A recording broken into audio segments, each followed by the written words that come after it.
What's up guys, welcome back to my YouTube channel, Xman Co. Today we're making a huge monster beef shank, also known as a shin. Basically it's a lamb shank, but it's beef. You're gonna love it. We all know beef shank can be very tough, dry and sinewy. The reason for this is on the cow this muscle is being used constantly. So the best way to cook this would be low and slow in a moist heat environment. So guys, we decided we're gonna do this bad boy in the wood-fired pizza oven. You guys can do it in the Weber as well. It's a little bit different to what we're going to do today, but I'm sure we'll bring that out a little bit later. So let's get on with this cook. Firstly, let me introduce you guys to all our ingredients. We're going to keep it simple today. It's going to be very straightforward, but it's going to be delicious. First of all, we got some rosemary sprigs here, some flaky salt, ground pepper, garlic, a lemon, of course. You have to go with a lemon. This is going to be so great with a lemon. It's going to be crazy. Last thing we're going to need is some butcher's twine. As you said before, this is a beef shank. It's a whole beef shank. It's much bigger than a lamb shank, and therefore it's going to take a longer time in the oven. It's a tough meat as we discussed, so therefore we really need to make sure we want to penetrate with all your spices. And as you guys can see over here, we've got some silver skin, and we need to get rid of that silver skin. Remember, our spice is not going to penetrate, and the last thing you want is to have that silver skin in your mouth when we get to the end result here and it's so beautiful and soft. We don't want that toughness in our mouth. So basically guys, anything that you can see that's, you know, chewy, might be chewy, that's what we want to get rid of. You can leave fat, that's not a problem, but we want to make sure that the silver skin is really removed. If you cut slightly into the meat, it's not the end of the world guys. Remember, we've got a master plan with this beautiful cut. We're going to put it onto tortillas, however you want to pronounce it, and it's going to be beautiful. So we just want to make sure that our spices get in there and there's no funny chewy stuff left on this beautiful cut. All these extra pieces we're removing here today, we're going to add to our puppies, our rotties. It's better than a bone, they're going to love it. We're also going to put this bone piece here in some aluminium foil, just to make sure that the bone doesn't burn. Doesn't really matter at the end of the day, but it doesn't look as appealing once the bone does burn. We're going to use a skillet today to put this beef shank inside. You could use any pan. We just like utilizing our skillets. So it's time to spice this baby up. Firstly, what we're going to need is a lemon. So let's get that ready. Just going to cut off the edges, cut it in half. You can do it by hand. We just like using this device. We reckon it's going to be about 2 or 3 quarters. There you go. This is going to be our sticking agent. Obviously you want to make sure that the seeds are removed, as they will just make this dish very bitter. Once it's totally covered, we're going to add our garlic that we've got here. You can see we are very, very liberal. Now the reason for that is, remember, it's really a big cut of meat, so we have to be liberal. You want these spices to really penetrate there. We've got some salt here as well. It's flaky salt. You could use whatever you like to do, rock salt, whatever like you really enjoy on your meat. It's going to be very simple, like I said before. It's going to be salt and pepper, and that's going to be beautiful. You guys must also remember that you've got beautiful bone marrow here that you can also get into right at the end. That's something that we always look forward to. We're going to leave all the extras in there because it's going to infuse this whole dish. Another thing, we're going to wrap it like you would do a filet mignon. The reason for that is we want to have this meat nice and tight and to cook evenly. We're not really worried about an internal temperature, as we want this to just fall apart right at the end. So let's get this guy ready. I had Co to just give me a hand here, and I suppose you'd need somebody at home as well to help you. And guys, right at the end, you don't need a knot. You just need to go like that, go twice through it, and then really pull it tight.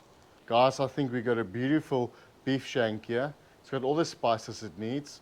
We've been liberal with it. That's important. It's a big chunk of meat. Now this guy's ready for the fire. We're going to put some tin foil around this part here. We're going to have it in the pizza oven for about 20 minutes. Just scorch it on the outside and make sure it's nice and brown. And then we're going to move on to the next step.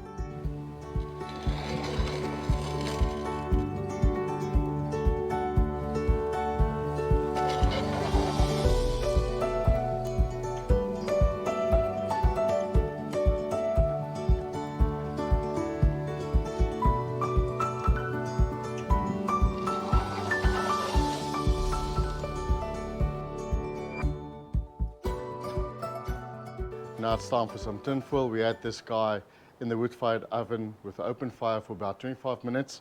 We can see it's nicely scorched. Now we need to close this guy up, then get all the wood out of the wood-fired oven so this baby can be in an oven-like situation and low and slow for about 5 hours. Let's do that. The reason we use tin foil, guys, is to make sure all the moisture stays inside. You can see we've got some red wine in there.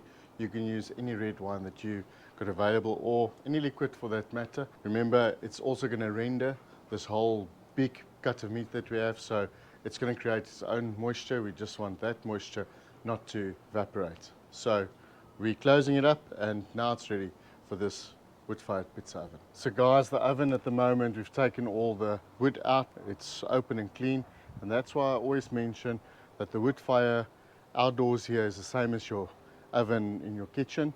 It's going to lose a bit more heat over here.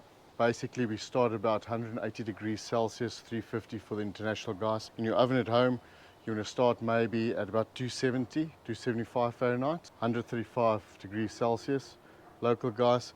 The reason for this is the oven's going to drop in temperature. We're going to do about 5 hours here, and you just do the same in your kitchen or your Weber. That's a different story altogether, but we might cover that in future videos.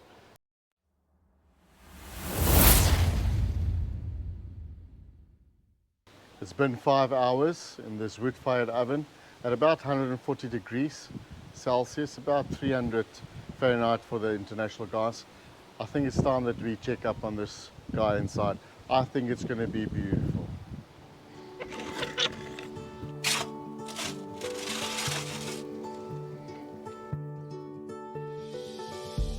I have to be honest with you guys, the aroma, the smell that I get from this beautiful beef shank is quite impressive. I think it's time that we open it up and check it out.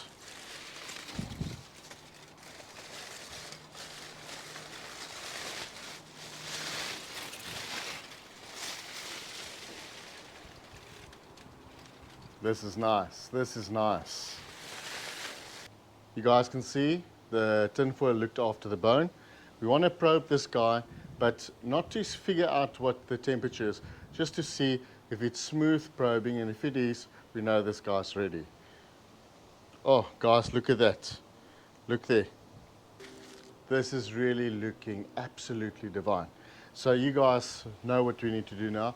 We need to cover this guy up for at least half an hour to an hour. Let's do that. Don't get rid of the sauce on the side here.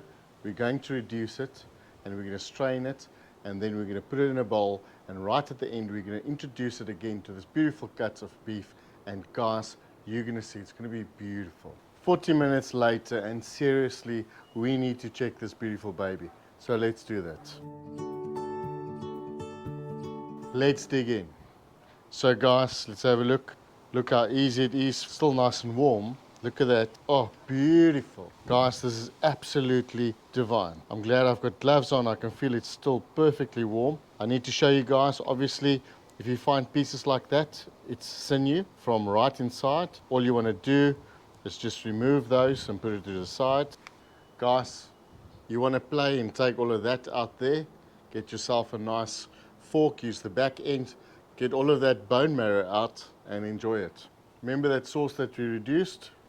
We want to add some of that now. Look at that beautiful brown color. Look at that, fantastic. Then you just want to work it in there. Oh, beautiful. Now you could put this in a salmi, you can use a bun. We're going to use some tortillas today. And there's many ways of doing it. We're just going to use some bite-sized tortillas, put it in there like that. And boys and girls, cheers, enjoy.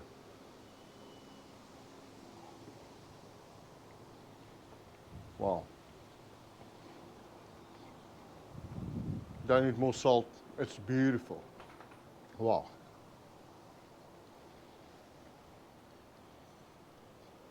This is my go-to meal. Guys, this is brilliant. You should try it. So worth it.